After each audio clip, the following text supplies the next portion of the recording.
Good morning, friends. I've decided to try a new format for this YouTube. I'm going to have a narrowed browser on the right, which can easily be disappeared in favor of a REPL, which we call a read, evaluate, print loop with Python static files or scripts or any language really on the left. And then I can just Alt Tab to get the browser back, and then the browser itself has these windows, and it's already narrowed for Facebook, so I don't have to worry about cropping. And I'm already thinking about, what the head's gonna, where the head's gonna be, meaning my head, and so on. So to get started, I'm going to correct something. In the previous video, I was talking about the sequence of events whereby Ed Applewhite and I last encountered one another in Washington, D.C., which is also the occasion for a PyCon, a Python conference. These were being organized by my future friend. I didn't really know him at all yet, Steve Holden. Partly how I got to know him is he was aware of why I needed to quickly bow out of the Python conference where I was scheduled to talk about hypertunes. And I've recounted that in the last video. I discovered my wife was seriously ill, so I had to fly home.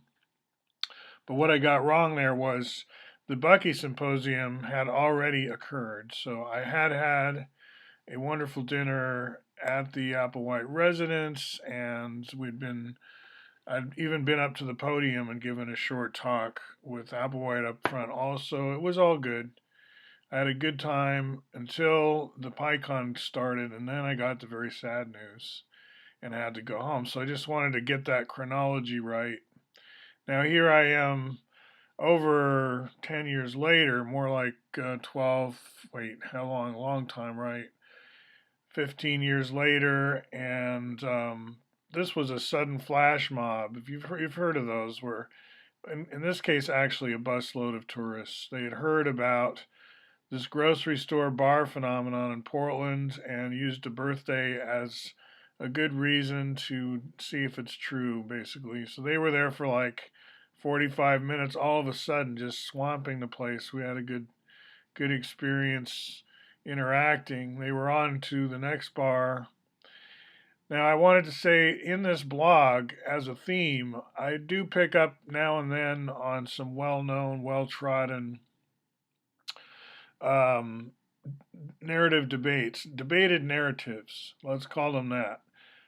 It's kind of a different semantics, but debate is. I'm a fan of debate as a high school sport. I think that's a very valuable debate as a skill. And debating a narrative is one of the things we call trying to hammer history into shape, right?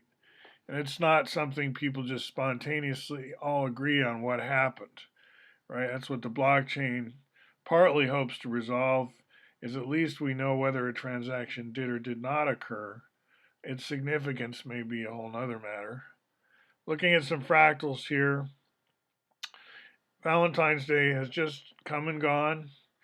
Uh, Yesterday, Glenn and I were helping another wanderer move, and this Max Blumenthal speech showing it my history takes me back through some that I will recommend as I sign out here. Oh, no, that's not what I'm going to do. I'm going to talk about codesters a little bit. This is a common theme in my vlogs. If you're new to my channel, I jump around between several topics, and one of them is Python, taught at various levels. Now, this demo is how do we get two vehicles to not collide, and I've spent no time trying to add the realism that they have to face in the direction they're going. They just symbolize two vehicles, and I'm using the Pythagorean distance formula to get their direct line hypotenuse difference, right? Distance between each of them. And at a distance of 100, they start taking evasive action. But what is that evasive action? I'm not showing you right away.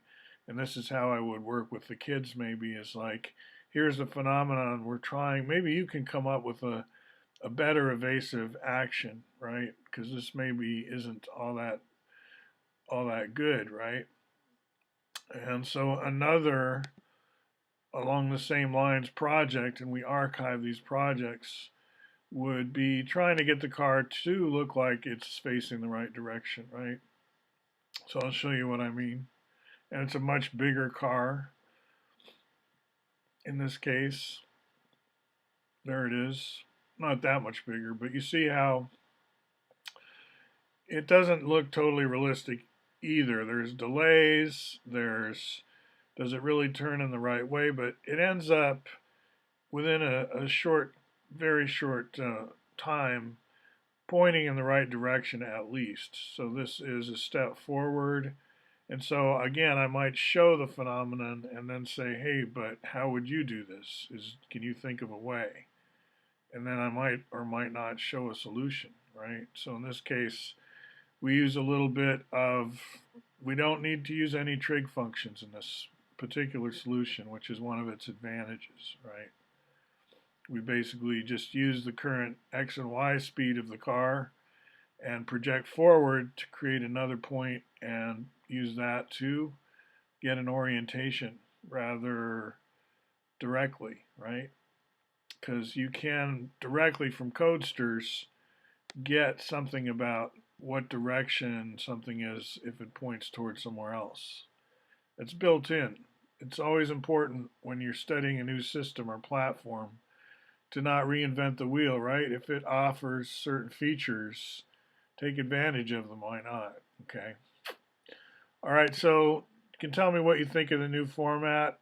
As usual, I'll be doing adult Python, as I call it, as well, and jumping into Facebook and showing you basically how on the side, if you're like a hardworking geek, right, doing your coding, you can also participate in what the Buddhists call Sangha or community. We use a lot of Buddhist terms out here in the Pacific Rim, right? We're kind of an Asiafied in some ways. That's not a new phenomenon.